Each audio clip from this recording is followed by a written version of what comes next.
Capítulo 12. Como assim? Pessoas vão morrer? Qual foi o erro dela? Nina disse quando a mãe ficou em silêncio. Nunca ouvimos esta parte da história antes. Ouviram sim. Isso assustou Meredith, então eu costumava pulá-la.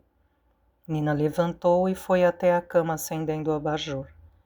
Na luz suave, a mãe parecia um fantasma imóvel, os olhos fechados. Estou cansada, saia agora. Nina quis discutir. Poderia sentar no escuro e escutar a voz da mãe por horas. Quanto a isso, o pai estava certo. O conto de fadas as conectava de alguma forma, e a mãe poderia também estar sentindo isso. Nina tinha certeza de que mamãe estava elaborando, indo mais fundo na história do que nunca. Será que ela, assim como Nina, queria continuar? Papai tinha pedido isso para ela. Posso trazer alguma coisa para você antes de ir? Nina perguntou. Meu tricô. Nina olhou ao redor e viu a sacola cheia de coisas do lado da cadeira de balanço. Pegando-a, ela voltou até a cama. Em um instante, as mãos de mamãe estavam movendo-se sobre a lã verde azulada. Nina deixou o quarto ouvindo o clique-clique das agulhas quando fechou a porta.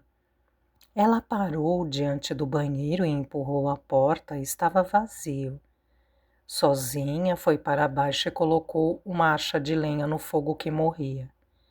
Serviu-se de uma taça de vinho e sentou perto da lareira. Uau, ela disse, uau. Era uma história e tanto. Valia a pena escutar, nem que fosse apenas para ouvir a mãe falar com tanta paixão e poder. A mulher que contara aquela história era alguém totalmente diferente. Não a fria e distante Anya Whitson da juventude de Nina. Era esse o segredo que o pai queria que ela visse? Que em qualquer lugar, enterrada sob aquele exterior silencioso, havia uma mulher diferente? Era esse o presente de seu pai? Uma visão, finalmente, da mulher por quem ele havia se apaixonado? Ou havia algo mais? A história era muito mais rica e mais detalhada do que ela se lembrava. Ou talvez não tivesse escutado de verdade antes. A história sempre fora algo que sabia que estaria ali, como uma foto que se via tanto, que nem imaginava quem a havia tirado ou quem aparecia no fundo. Mas, depois que se notava a coisa estranha, ela fazia tudo, mas ser questionado. Meredith não pretendia escutar o contos de fadas da mãe, mas quando se sentou no banheiro ridiculamente superabastecido, olhando as gavetas cheias de remédios comprados sem receita e outros prescritos, com datas que chegavam a 1980, ela ouviu a voz. Era como sempre pensara nela, mesmo quando menina. Sem tomar uma decisão consciente, ela terminou de empacotar a caixa, escreveu banheiro nela e a arrastou para o corredor. Ali escutou as palavras de sua infância fluírem pela porta aberta. Talvez ela esteja pensando em rapazes, em um rapaz. Meredith sentiu um arrepio. Reconheceu seu próprio desejo. Era familiar para ela aquela sensação de querer algo da mãe. Ela a conhecera a vida toda. Sabia que deveria sair do banheiro, passar pelo corredor e deixar a casa, mas não conseguia. A atração da voz de mamãe, tão doce e melíflua como a de qualquer bruxa de contos de fadas, a imobilizou, como sempre fazia. E antes que conseguisse realmente pensar naquilo, ela se descobriu atravessando o corredor, parando diante da porta entreaberta, escutando. Não foi senão quando ouviu a voz forte de Nina dizendo: Como assim? Pessoas vão morrer? E o feitiço se quebrou. Meredith recuou rapidamente dali. Ela definitivamente não queria ser pega escutando. Nina não a deixaria em paz. Correndo para baixo, ela chegou em casa em 1 minuto. Os cachorros a receberam com um entusiasmo estonteante. Ficou tão aliviada por eles sentirem sua falta que, quando os deixou entrar, ela se ajoelhou no chão e abraçou os dois, deixando que os focinhos e línguas substituíssem o som da voz do marido. Bons cachorrinhos, ela murmurou, acariciando o pelo macio por trás das orelhas. Levantando-se com cansaço, ela foi até o armário atrás da lavadora e secadora e pegou o saco gigante de comida para cachorro, trabalho de Jeff, e colocou um pouco nas tigelas prateadas, depois de conferir rapidamente se eles tinham bastante água fresca. Ela foi para a cozinha. O lugar estava vazio, quieto, sem cheiros flutuando no ar. Ela ficou ali na escuridão, paralisada pelo pensamento da noite que tinha pela frente. Não era de admirar que tivesse ficado para ouvir a história. Qualquer coisa era melhor do que encarar sua própria cama vazia. Ela ligou para cada uma das filhas, deixou recados de "eu te amo" e então preparou uma xícara de chá. Pegando um cobertor pesado, foi para fora e sentou-se na varanda. Pelo menos o silêncio ali fora parecia natural. Podia perder-se no céu estrelado sem fim, no cheiro da terra negra, no odor adocicado de crescimento novo. Naquele mês havia uma pausa entre primavera e verão. As primeiras maçãzinhas apareciam nas árvores. Logo mais os pomares estariam cheios de frutas, e trabalhadores e colhedores. Era a época do ano favorita do pai, esse momento quando tudo era possível e ele ainda podia torcer pela maior colheita da história. Ela tentara amar Belinote tanto quanto o pai amava. Ela amava a ele. Então tentava amar o que ele amara e terminava com um facsímile da vida dele, faltando a paixão que ele sentia. Ela fechou os olhos e se recostou. O balanço com o encosto de palha beliscou seu pescoço, mas ela não ligou.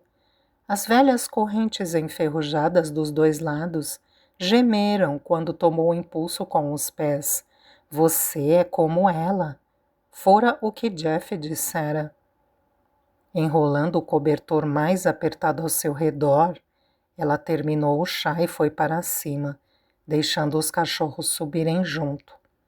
No quarto, tomou uma pílula para dormir e subiu na cama, puxando as cobertas além do queixo. Curvando-se em posição fetal, tentou concentrar-se no som da respiração dos cachorros. Por fim, em algum momento depois da meia-noite, caiu em um sono agitado e irregular, até o despertador tocar às 5h47. Batendo no botão de desligar, ela tentou dormir de novo. Mas foi um esforço em vão. Então ela se levantou, vestiu a roupa de ginástica e correu 9 quilômetros. Quando chegou em casa, estava exausta o bastante para voltar para a cama, mas não ousou fazer isso. Trabalhar era o essencial, manter-se ocupada. Pensou em ir para o trabalho, mas naquele domingo ensolarado, era provável que alguém visse seu carro. E se Daisy soubesse que Meredith tinha ido trabalhar em um domingo, a inquisição começaria. Decidiu ir até Belinote, para ter certeza de que Nina estava cuidando direito de mamãe. Ainda havia muito que empacotar. 1 hora mais tarde, vestindo um jeans velho e um suéter azul marinho, ela apareceu na casa de mamãe chamando "Olá!" ao entrar na cozinha. Nina estava sentada à mesa da cozinha, vestindo as mesmas roupas de ontem, com o cabelo negro e curto espetado em todas as direções.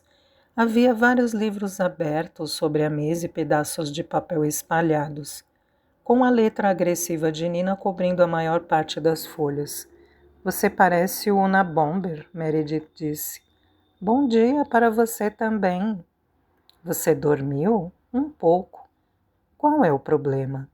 Eu sei que você não liga, mas é o conto de fadas. Não posso tirar da minha cabeça, Nina olhou para cima. Ela mencionou a Ponte Fontanka ontem à noite. Era sempre Ponte Encantada antes, não era? Isso parece estranho para você? O conto de fadas, Meredith disse. Eu deveria saber. Escute isso. O Fontanka é uma ramificação do rio Neva, que corre pela cidade de Leningrado. Meredith serviu-se de café. Ela é russa. A história se passa na Rússia. Parem as máquinas. Você deveria ter ido lá, Mary. Foi incrível. Ontem à noite foi tudo novo. Não, não foi. Talvez você fosse nova demais para lembrar. Eu não vou ser arrastada para isso. Como você pode não estar interessada? Nunca ouvimos o final da história. Meredith virou-se lentamente, olhando para a irmã. Estou cansada, Nins. Não sei se você sabe o que é isso de verdade. Você está sempre tão apaixonada por tudo o que faz. Mas eu passei a maior parte da minha vida neste lugar e tentei conhecer mamãe. Ela não deixou acontecer. Esta é a resposta, ponto final. Ela vai atrair você, fazer você pensar que há mais. Você vai ver tristeza nos olhos dela às vezes, ou uma suavidade nos lábios, e vai se agarrar a isso e acreditar nisso, porque você quer muito. Mas é tudo mentira. Ela simplesmente não nos ama. E francamente eu tenho meus próprios problemas no momento, então vou ter que dizer um educado não, obrigada para essa sua pesquisa do conto de fadas. Que problemas? Meredith baixou os olhos para o café. Tinha esquecido por uma fração de segundo que estava falando com Nina. Nina, com sua habilidade jornalística para chegar ao coração de um assunto instantaneamente e a completa ausência de temor em fazer perguntas, nada, foi só uma expressão. Você está mentindo. Meredith produziu um sorriso cansado e foi até a mesa, sentando-se de frente para a irmã. Eu não quero brigar com você, Nins. Então fale comigo. Você seria a última pessoa a entender e não estou sendo canalha, é apenas a verdade. Por que está dizendo isso? Danny Flynn. Você está com ele há mais de 4 anos, mas nenhum de nós nunca ouviu falar dele. Sei sobre os lugares aonde foi, as fotografias que tirou, até sei de que praias você gosta, mas não sei nada sobre o homem que você ama. Quem disse que eu amo? Exatamente. Nem mesmo sei se você já se apaixonou. Para você o que interessa são histórias, como essa coisa com mamãe. Claro que você está adorando. Ela fez um gesto largo com a mão, indicando os livros espalhados na mesa. Apenas não espere que tudo isso queira dizer alguma coisa porque não quer. Ela não vai deixar e, por favor, pare de tentar fazer com que eu me importe. Eu não me importo, não posso. Não assim com ela, não de novo, certo? Nina olhou para ela. A pena em seus olhos era quase insuportável, certo?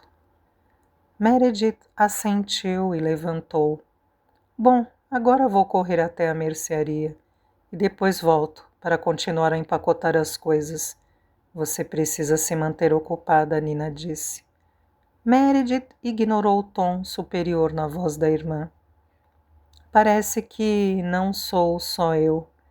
Vejo você em algumas horas. Faça a mamãe comer direito. Com um sorriso tenso, ela foi para o carro. Nina passou o resto do dia alternando-se entre tirar fotos no pomar e surfar na internet. Infelizmente, a conexão de escada em Belinote era absurdamente lenta. Por isso levou muito tempo para fazer a pesquisa. Não que houvesse muito para achar. O que ela descobriu foi que a Rússia tinha uma rica tradição de contos de fadas que eram diferentes, de várias formas, do tipo das histórias dos irmãos Grimm, que eram mais familiares para os americanos. Havia literalmente dúzias de histórias com camponesas e príncipes, e geralmente terminavam de uma forma infeliz para ensinar uma lição. Nada disso deu qualquer informação a respeito da história que estava sendo contada para Nina. Por fim, quando a noite caiu lá fora, Meredith abriu a porta do estúdio e disse: "O jantar está pronto." Nina estremeceu. Ela queria parar antes para ajudar com o jantar. Mas, como de hábito, uma vez que começava a pesquisar algo, o tempo sumia. "Obrigada," ela disse e desligou o computador. Então foi para a cozinha, onde encontrou mamãe sentada à mesa. Havia pratos para 3 pessoas. Nina olhou para a irmã. "Você vai ficar para o jantar outra vez? Devemos ligar para Jeff e convidá-lo?" "Ele está trabalhando até mais tarde," Meredith disse, tirando a caçarola do forno. "De novo? Você sabe como são as notícias. As histórias ocorrem em todos os horários." Nina pegou a garrafa de vodka e 3 copos e levou-os para a mesa. Sentou-se ao lado de mamãe e serviu.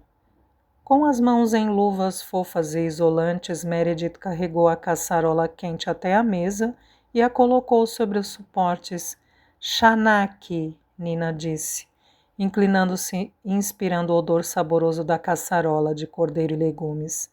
Tinha saído do freezer de mamãe, por isso o sabor seria delicioso, mesmo reaquecida. Os legumes estariam perfeitamente macios, seus sabores misturados com um sedoso gosto de tomate, pimenta doce, feijão de corda e cebolas doces wala wala, tudo nadando em um rico caldo de carneiro com alho e um toque de limão com grandes pedaços de carne suculenta. Era uma das comidas prediletas de Nina. Ótima escolha, Meredith. Meredith puxou uma cadeira e sentou-se entre elas. Nina lhe passou um copo com vodka. "De novo?"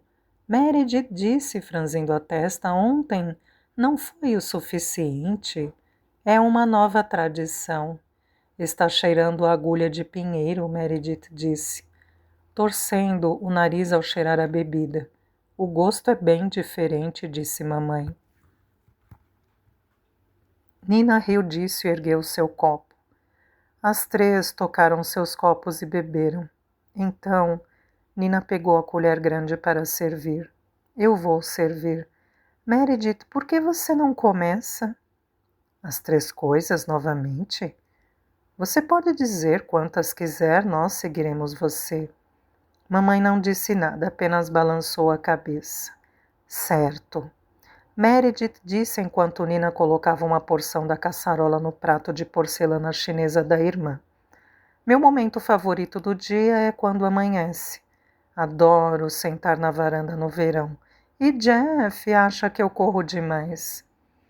Enquanto Nina ficou pensando em como responder a isso, mamãe a surpreendeu dizendo: "Meu momento favorito do dia é de noite, belle noite.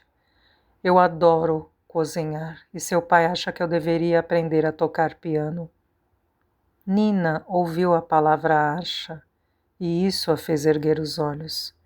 Por um momento elas se entreolharam. Mamãe foi a primeira a desviar os olhos. Ele achava isso. "Não me leve correndo para o médico, Meredith." Ela disse: "Eu sei que ele não está aqui." Meredith assentiu, mas não disse nada. Nina preencheu o silêncio desagradável. "Meu momento predileto do dia é o pôr do sol. De preferência em Botsuana, na estação seca. Eu adoro respostas. E eu acho que há um motivo para a mamãe evitar nos olhar."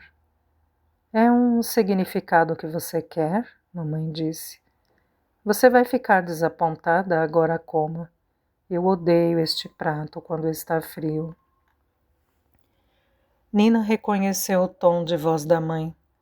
Significava que a frivolidade da pequena tradição delas havia acabado. O resto da refeição ocorreu em silêncio. Os únicos sons foram os talheres, raspando na porcelana chinesa e taças de vinho, sendo colocadas na mesa de madeira. E quando o jantar terminou, Meredith levantou-se e foi para a pia. Mamãe caminhou graciosamente para fora da cozinha. Vou ouvir mais da história esta noite. Nina disse para Meredith que estava secando os talheres. A irmã não se virou tão pouco, respondeu. Você poderia... Preciso ir até o estúdio de papai, disse Meredith. Tenho que pegar alguns dos arquivos dele no escritório. Tem certeza? Tenho certeza, venho adiando isso. Havia lugares em toda a casa que pertenciam a um único indivíduo. Não importava quantos membros da família pudessem usar o espaço, ou entrassem e saíssem dele. Havia uma pessoa no grupo a quem o lugar pertencia de verdade. Na casa de Meredith, a varanda era dela. Jeff e as meninas a usavam de vez em quando, mas raramente, em festas de verão e coisas assim. Meredith amava a varanda e sentava-se no balanço de palhinha ao longo do ano inteiro. Em Belle Notte, quase todos os cômodos pertenciam à mãe dela. A visão defeituosa se refletia em toda a decoração e móveis, desde a cozinha com suas paredes pálidas e balcões de ladrilhos brancos, até a mesa e cadeiras antigas de madeira. Onde havia cores na casa, ela aparecia salpicada. As bonecas russas no peitoril da janela, os ícones dourados no canto sagrado, a pintura da Troika. De todos os cômodos de Belle Notte, apenas um podia ser considerado realmente do pai dela, e era este lugar o estúdio dele. Meredith parou à porta. Não precisava fechar os olhos para imaginá-lo sentado à mesa rindo, falando com suas duas meninas que brincavam no chão, perto dele. O eco da voz dele era forte ali. Ela podia quase sentir o cheiro da fumaça do cachimbo. Não conte para a sua mãe. Você sabe como ela odeia quando eu fumo. Ela foi até o centro da sala e se ajoelhou no grosso carpete verde floresta. Duas poltronas estofadas com tecido de padrão escocês ficavam meio viradas uma para a outra, diante da gigantesca escrivaninha de mogno que dominava a sala. As paredes eram de um rico azul cobalto, com detalhes em preto, e para qualquer lado que se olhava havia uma foto da família, em molduras verde floresta. Ela sentou-se sobre os calcanhares por um momento incapaz de seguir adiante com o que precisava fazer ali. Apenas lidar com as roupas dele seria mais difícil do que isso. Mas tinha que ser feito e ela era a pessoa certa para fazê-lo. Ela e mamãe precisariam de documentos daquela sala nos meses e anos seguintes. Informações sobre o seguro, registros de contas, registros de impostos, informações do banco, só para mencionar alguns. Então, Meredith respirou fundo e abriu uma gaveta do arquivo. Durante a hora seguinte, à medida que a noite caía lá fora, ela seguiu cuidadosamente a trilha de papéis da vida de seus pais, separando tudo em 3 pilhas: guardar, talvez e queimar. Ficou grata com a concentração que o trabalho requeria. Apenas raramente percebia sua mente vagando pelo pântano de seu casamento arruinado. Como agora, quando olhou para uma foto que de alguma forma fora parar em uma pasta de impostos da propriedade. Na foto, Papai, Nina, Jeff, Gillian e Maddie brincavam de pega-pega no jardim da frente. As meninas eram pequenas, pouco mais altas do que a caixa de correio, e estavam vestidas com roupas para a neve cor-de-rosa iguais. Luzes de Natal e galhos de pinheiros decoravam as cenas e todos estavam rindo. Mas onde ela estava? Ela provavelmente estava na sala de jantar, arrumando a mesa com uma obsessão do nível de Martha Stewart, ou embrulhando presentes, ou rearranjando a decoração. Nota da tradutora, apresentadora de televisão norte-americana, que ficou famosa com programas sobre culinária e decoração. Ela não estava onde importava, criando lembranças com seu marido e filhas. Talvez pensasse que o tempo era mais elástico, ou o amor mais capaz de perdoar. Colocou a foto no arquivo e abriu outra gaveta. Quando começou a pegar uma pasta, ouviu passos, o barulho da porta da frente e o som da voz de Nina na sala. Claro, a noite caíra e fizera Nina voltar para dentro, onde a irmã certamente trocaria uma obsessão, a câmera dela por outra, o conto de fadas. Meredith pegou uma pasta e a puxou, vendo que a etiqueta fora parcialmente rasgada. A parte que conseguia ler dizia: Vera.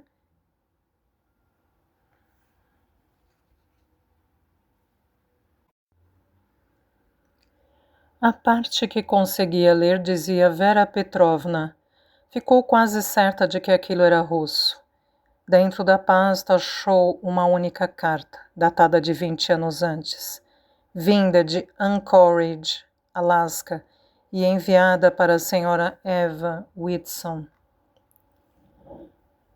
Ivan Whitson. Cara senhora Whitson, obrigado por sua recente resposta à minha pergunta. Apesar de estar certo de que pode fornecer uma visão muito valiosa ao meu estudo sobre Leningrado, certamente compreendo sua decisão.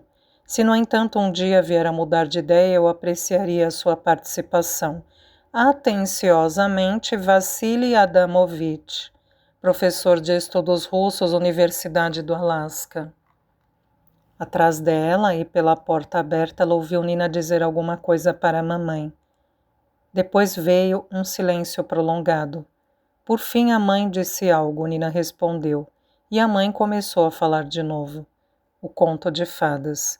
Não havia como não perceber o tom de voz. Meredith hesitou, dizendo a si mesma para ficar onde estava, que isso não lhe importava, que não poderia importar, que mamãe não deixaria que importasse. Mas quando ouviu Vera, ela dobrou a estranha carta, devolveu ao envelope e a colocou na pilha a guardar. Então levantou-se. Capítulo 13. Nina colocou a câmera na mesa de café e foi até a mãe, que se encontrava sentada na poltrona, favorita de papai tricotando. Mesmo naquela morna noite de maio, havia um frio na sala, então Nina acendeu fogo. Você está pronta? Ela perguntou para a mãe. Mamãe ergueu os olhos. O rosto estava pálido, as faces um pouco cavadas, mas os olhos continuavam brilhantes e claros como sempre. Onde paramos? Vamos lá, mamãe, você lembra? Mamãe olhou para ela por um longo momento, então disse, as luzes. Nina apagou todas as luzes da sala e da entrada. O fogo dava um tom quente para a escuridão. E ela sentou-se no chão diante do sofá. Por um momento a casa ficou em um silêncio quase sobrenatural, como se ela também estivesse esperando. Então, o fogo estalou, e em algum lugar uma tábua do assoalho rangeu. A casa se acomodou para ouvir a história. A mãe começou lentamente. No ano após o aprisionamento de seu pai na Torre Vermelha, Vera torna-se outra pessoa. E no Reino das Neves, naquele período negro, isso é algo perigoso de ser. Ela não é mais apenas uma camponesa comum, a filha de um pobre preceptor camponês. Ela é a filha mais velha de um poeta banido, uma parente de um inimigo do reino. Ela tem que ter cuidado sempre. As primeiras semanas sem papa são estranhas. Os vizinhos não fazem mais contato visual com Vera. Quando ela aparece nas escadas de noite, portas se fecham, com um som como o de cartas caindo. As carruagens negras estão por todos os lados nesses dias, assim como as histórias sussurradas sobre prisões, sobre pessoas que viraram fumaça e foram perdidas para sempre. Ao completar 17 anos, Vera sabe reconhecer outras famílias de criminosos. Elas se movem como vítimas, com os ombros caídos e os olhos baixos, tentando se fazer menores, comuns, sem chamar atenção. É assim que Vera se move agora. Ela não passa mais tempo nenhum diante de um espelho, tentando ficar bonita para os rapazes. Ela só tenta seguir adiante. Acorda cedo toda manhã e veste um vestido preto e sem formas. As roupas não importam mais para ela. Nem importa que seus sapatos sejam feios e as meias não combinem. Assim ela prepara o caixa. Nota da tradutora: para os eslavos, qualquer tipo de mingau de cereais. Toda a manhã para sua irmã, que se tornou uma sombra pálida de Vera. E para a mãe, que agora raramente fala. O som do choro dela pode ser ouvido quase todas as noites. Durante meses, Vera tentou confortar a mãe, mas foi um esforço em vão. A mãe não pode ser confortada. Nenhuma delas pode. Assim, elas seguem adiante, fazendo o que precisam para sobreviver. Vera trabalha longas horas na biblioteca do castelo, em salas com cheiro de poeira, couro e pedras. Ela entrega o último sonho que o pai teve para ela, que ela se tornasse uma escritora. Ela o devolve como um livro atrasado e saboreia as palavras de outros. Sempre que tem tempo, ela desaparece em um canto e lê histórias e poemas, mas não pode fazer isso com frequência nem por muito tempo. Vera não pode jamais esquecer que está sendo observada, sempre. Ultimamente, até mesmo as crianças estão sendo presas. Assim, os pais são forçados a confessar. Vera fica aterrorizada que um dia as carruagens negras com os 3 trolls parem novamente diante de seu prédio e que estejam indo buscá-la. Ou pior, que queiram Olga ou Mama. É apenas quando está realmente sozinha em sua cama de noite, com Olga roncando gentilmente ao seu lado, que ela se permite lembrar da garota que uma vez imaginara ser. É então na escuridão silenciosa, com o ar frio do inverno passando pelo vidro fino da janela fechada, que ela pensa em Sasha e como o beijo dele a fez chorar. Ela tenta esquecê-lo, mas mesmo quando os meses passam sem qualquer notícia dele, ela não consegue esquecer. Vera, a irmã sussurra no escuro. Estou acordada, ela responde. Olga imediatamente se aconchega junto dela. Estou com frio. Vera passa os braços ao redor da irmã mais nova e a mantém bem próxima. Ela sabe que deveria dizer algo reconfortante. Como irmã mais velha, é sua tarefa animar Olga. E essa é uma obrigação que ela leva a sério, mas está exausta. Não resta mais nada dentro dela para compartilhar. Por fim, Vera sai da cama e se veste rapidamente, escondendo o cabelo longo sob o chale. Ela vai até a cozinha gelada, onde um pote de caixa diluído em água repousa sobre o fogão. Mama já saiu, mais cedo do que de hábito. Ela sai toda manhã, bem antes do amanhecer, para o trabalho no armazém real de comida. Quando ela por fim volta para a casa de noite, está cansada demais para fazer algo, além de beijar as filhas e ir para a cama. Vera esquenta o caixa para a irmã, adoçando-o com uma grande colherada de mel e o leva para ela. Sentadas juntas na cama, elas tomam o café da manhã em silêncio. Hoje de novo? Olga, diz por fim raspando a tigela, para pegar até o último restinho de comida. Hoje, Vera confirma. É o mesmo que ela diz para a irmã toda sexta-feira desde que o pai foi levado.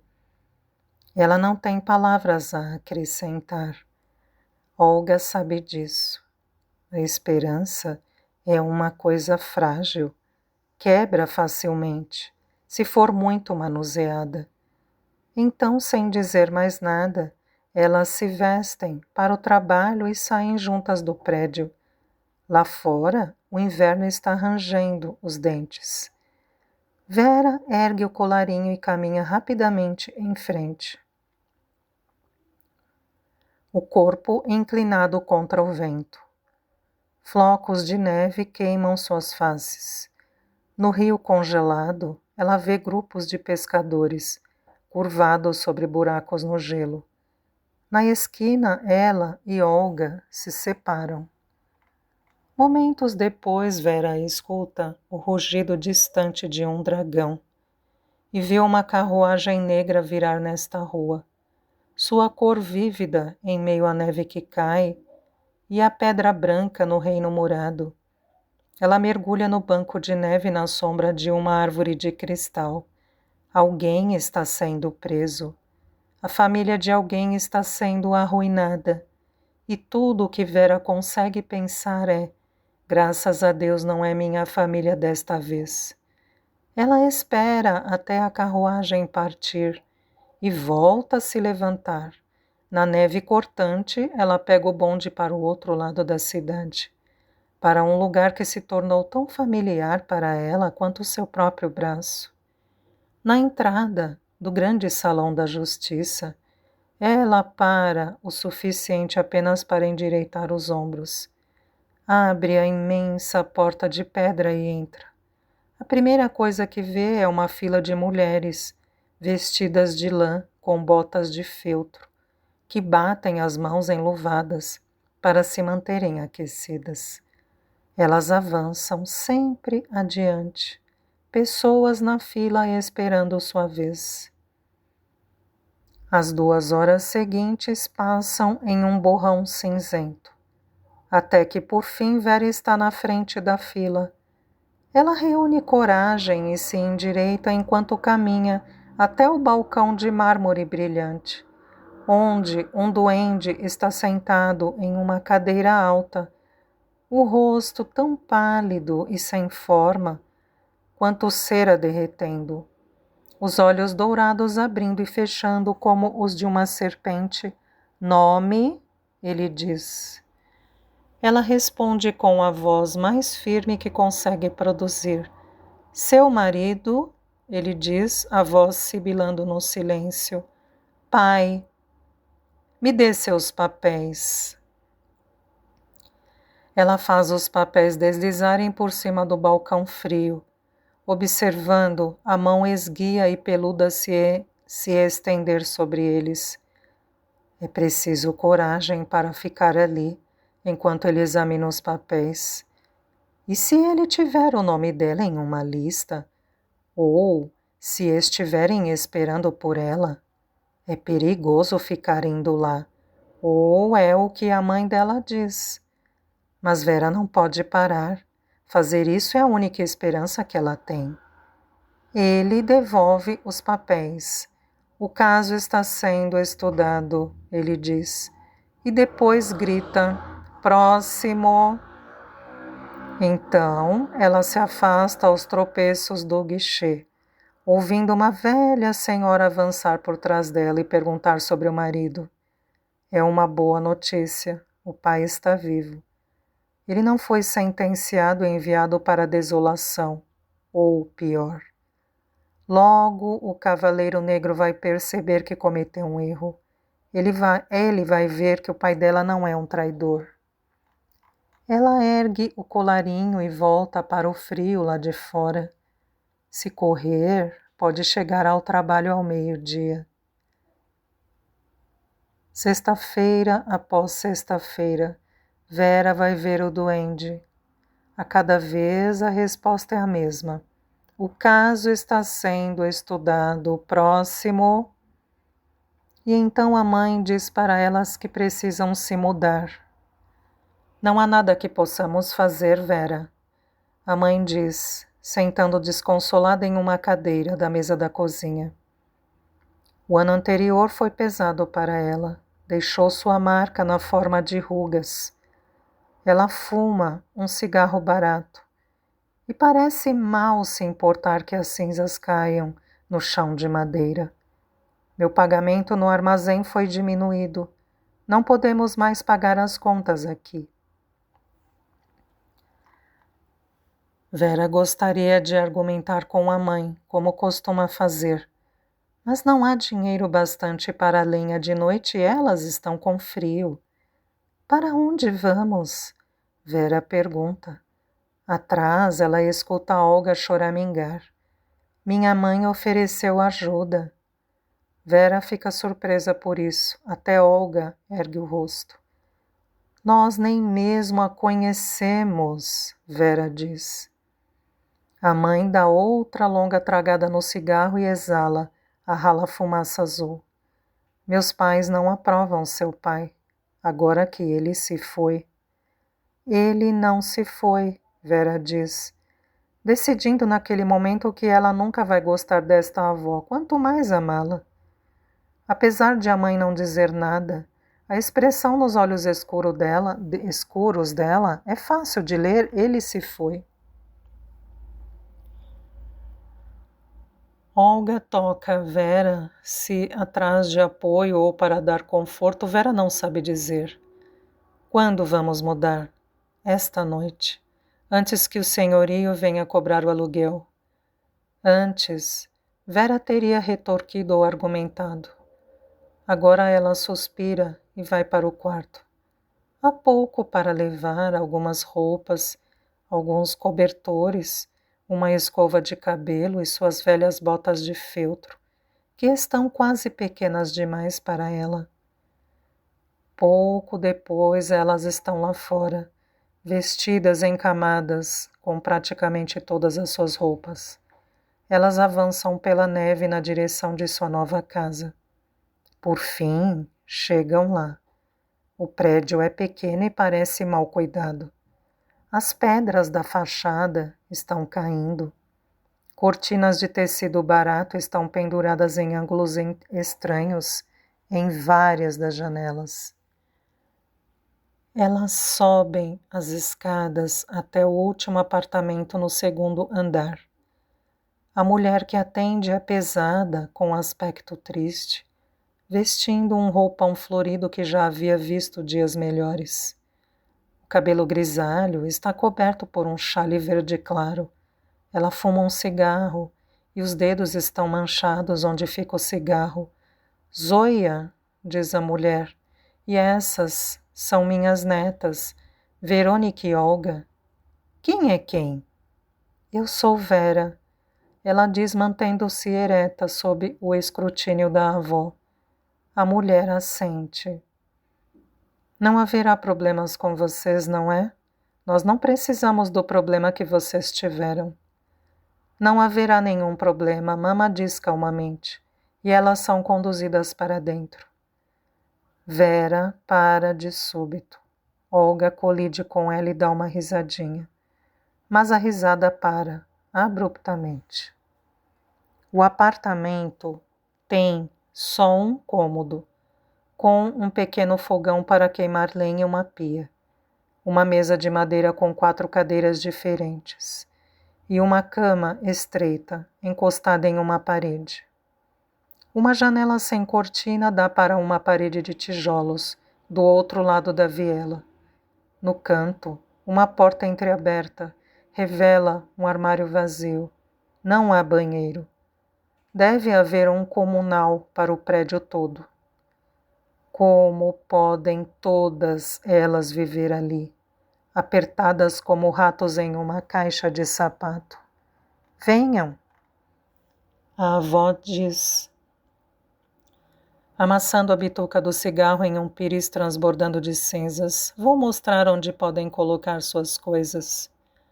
Horas mais tarde, na primeira noite em sua nova casa, na sala que cheira a repolho cozido e gente demais, Vera faz uma cama de cobertores no chão e se aconchega junto da irmã.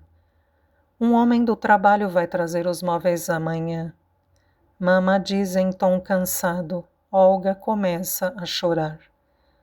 Elas todas sabem que móveis não vão ajudar muito. Vera segura a mão da irmã.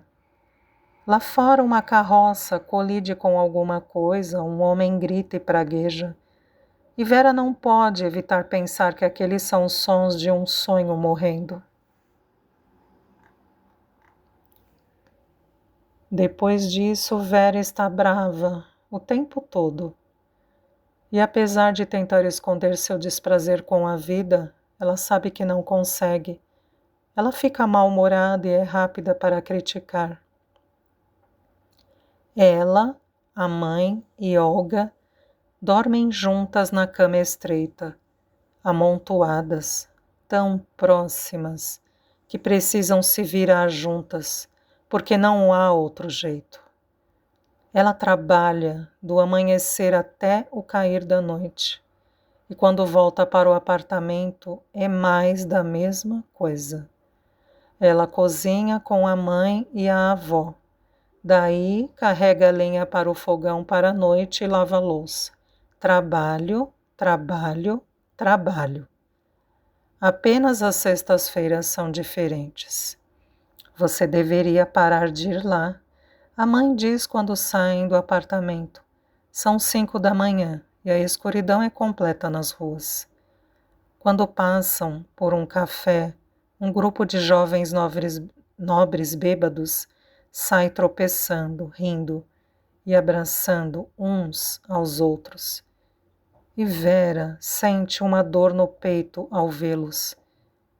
Eles são tão jovens, tão livres, e ainda assim são mais velhos que ela, que marcha junto com a mãe e a irmã, indo para o trabalho de madrugada, em vez de beber café, discutir política e escrever palavras importantes. A mãe estende a mão e segura a de Vera. Desculpe, ela diz baixinho.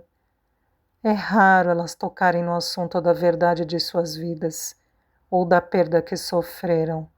Vera aperta a mão da mãe. Ela quer dizer eu sei ou está tudo bem, mas ela tem medo de começar a chorar, então apenas assente. Bem, adeus então, a mãe diz por fim, virando na direção da parada do bonde dela. Vejo você de noite. As 3 seguem seus caminhos diferentes para o trabalho. Sozinha, Vera percorre os últimos quarteirões até o grande salão da justiça. Ela entra na longa fila e espera a sua vez. Nome, diz o duende no balcão quando chega a vez dela. Diante da resposta, ele pega os papéis e lê. Abruptamente, ele se levanta da cadeira e sai. Lá do outro lado do saguão, em uma grande câmara de vidro, ela pode vê-lo, falando com outros duendes, e então com um homem em um longo robe negro. Por fim, o duende volta, senta-se outra vez e entrega os papéis de volta para ela, Não há ninguém com este nome no nosso reino, você se enganou. Próximo. Mas vocês estão com ele, meu senhor. Eu venho aqui há mais de um ano. Por favor, verifique outra vez. Ninguém com este nome é conhecido aqui. Mas ele não está aqui. O doente diz, zombando. Foi-se. Entendeu? Agora saia. Ele ergue a cabeça para olhar por trás dela. Próximo. Vera quer cair de joelhos e chorar. Mas não é bom chamar atenção. Então ela enxuga as lágrimas dos olhos, endireita os ombros e vai para o trabalho. O pai se foi. Está ali em um momento e se foi no seguinte. A verdade é que ele está morto, que eles o mataram. Quem quer que sejam eles. Os trolls, em suas brilhantes carruagens negras, e o cavaleiro negro, para quem eles trabalham. Porém, não se pode fazer perguntas, nem mesmo as perguntas comuns que faria uma família enlutada. Elas não podem implorar para enterrá-lo, para visitar seu túmulo ou para vestir seu corpo para o enterro.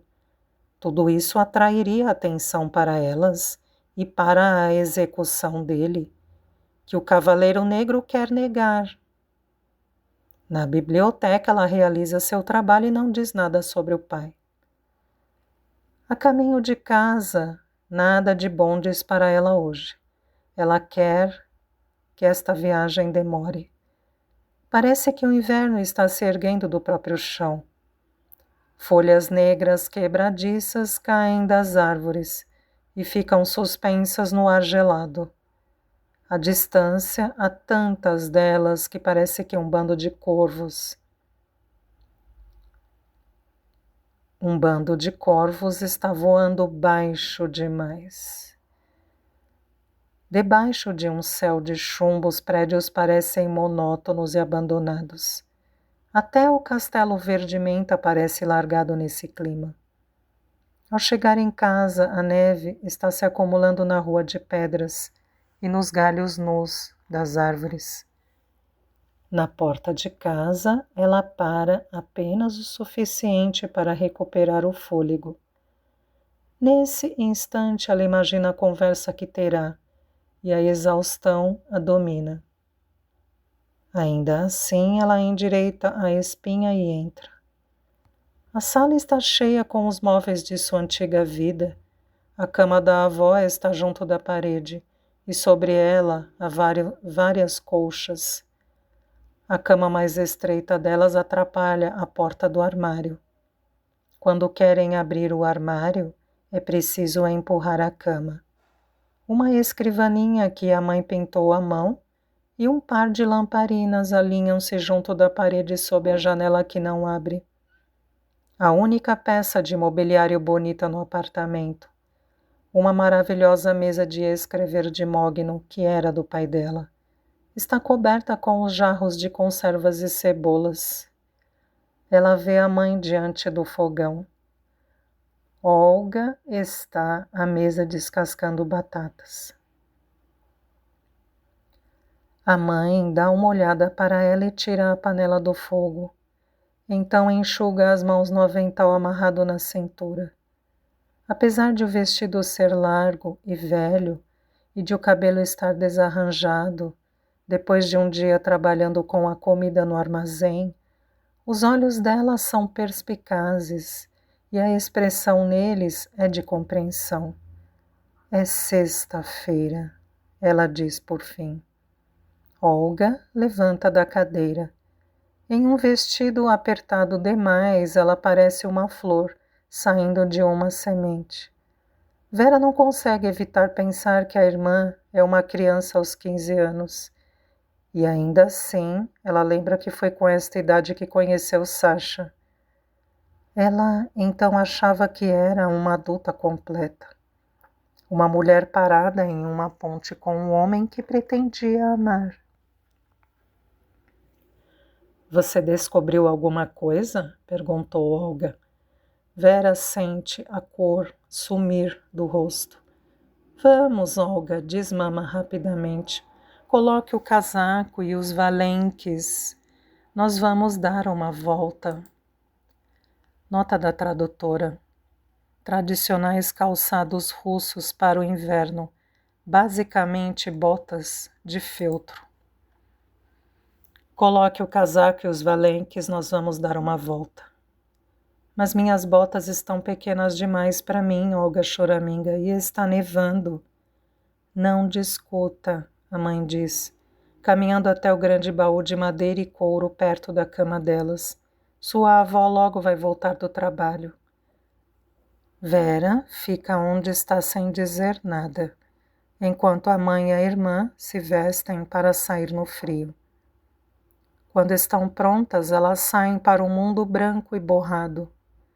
O barulho dos flocos caindo faz tudo mais ficar em silêncio ao redor delas. Mesmo o lamento e os tinidos do bonde parecem distantes. Nesse mundo sussurrado, elas parecem isoladas, separadas. Estão ainda mais sozinhas quando entram no grande parque. Ao chegarem, as luzes da rua estão acesas na praça. Não há ninguém ali fora neste frio, começo de noite. Apenas a fileira de casas nobres, enfeitadas à distância. Elas vão até a peça central do parque, a gigantesca estátua de bronze de um cavalo alado. Ele levanta-se, desafiador na neve, tornando anões todos que erguem os rostos para vê-lo. Estamos em tempos perigosos, Mama diz quando estão diante da estátua. Existem pessoas de quem não se pode falar em um apartamento, ou mesmo na intimidade de uma amizade. Vamos falar disso. Ela faz uma pausa, inspira e suaviza a voz. Dele, agora e nunca mais, sim? Olga bate o pé na neve. O que está acontecendo? Mama olha para Vera, esperando a resposta. Fui ao grande salão hoje perguntar sobre Papa. Ela diz, sentindo lágrimas nos olhos, ele se foi. O que isso quer dizer? Olga diz. Ele se foi?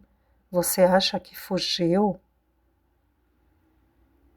É Mama quem tem a força de fazer que não com a cabeça.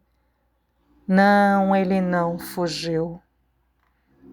Ela olha ao redor novamente e se aproxima mais, de forma que as três estejam se tocando abraçadas umas às outras, à sombra da estátua. Eles o mataram. Olga emite um som terrível, como se estivesse engasgando, e Vera e Mama a abraçam com força. Quando recuam, as três estão chorando.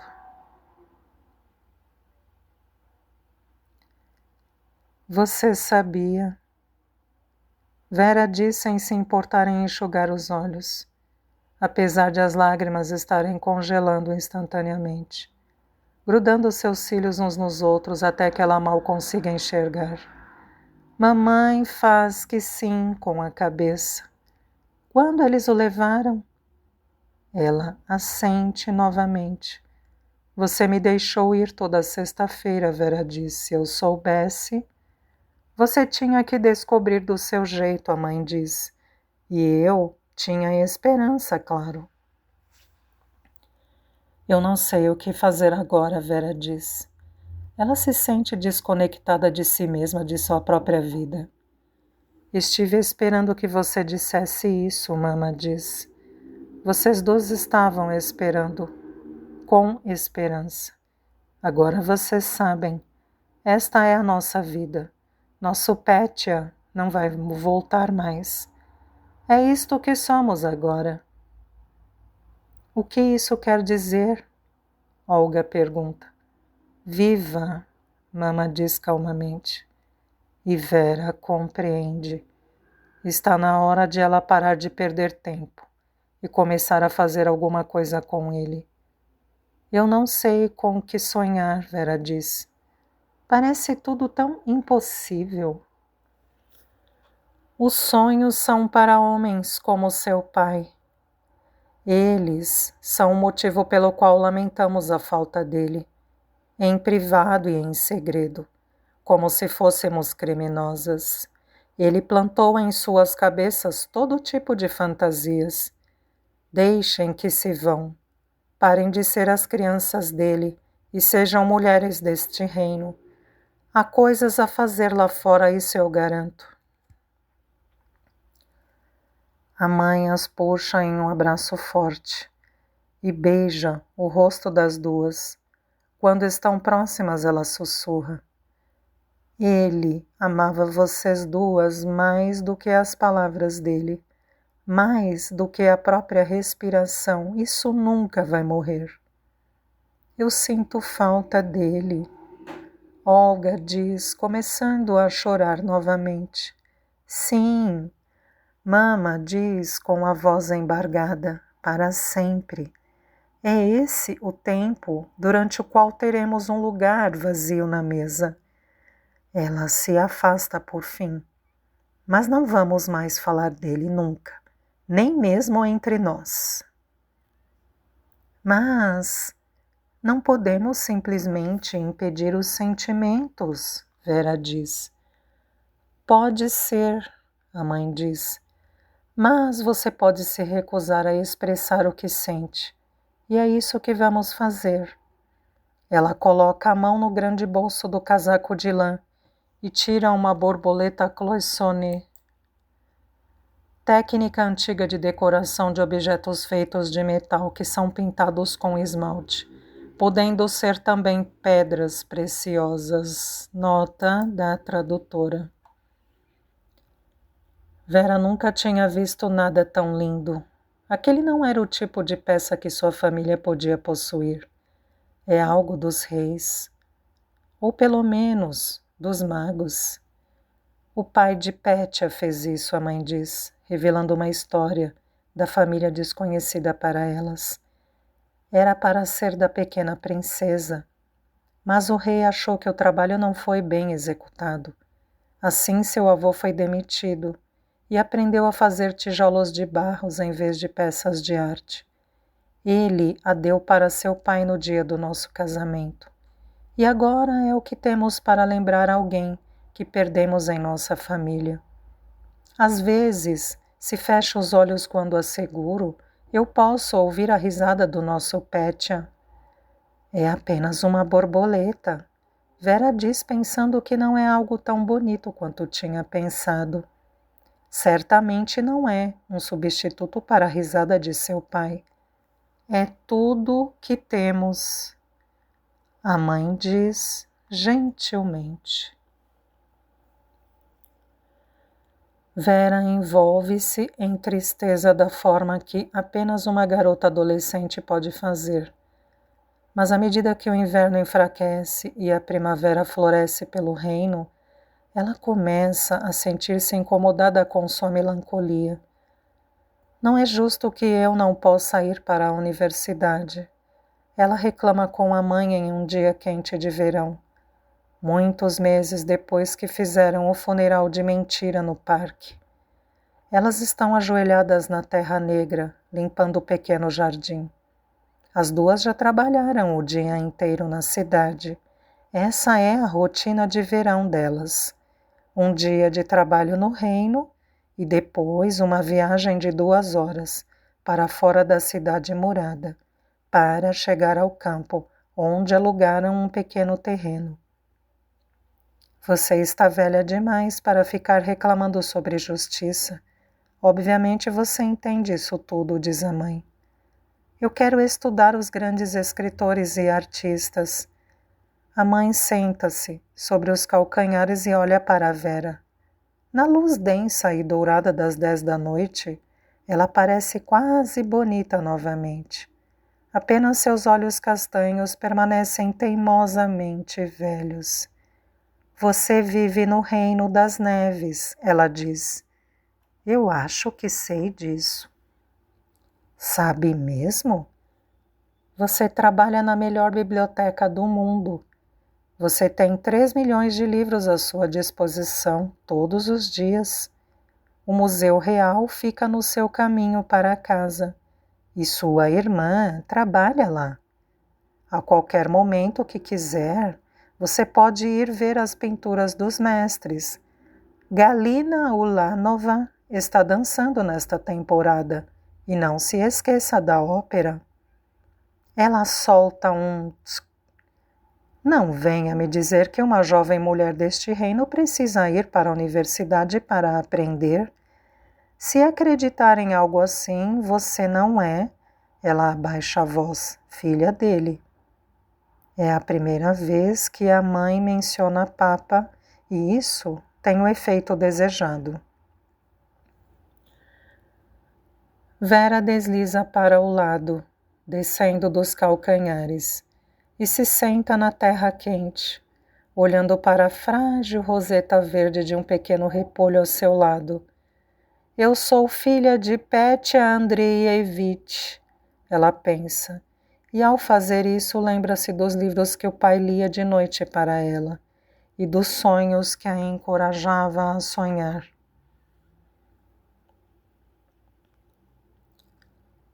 Durante o restante da semana, Vera contempla a conversa no jardim.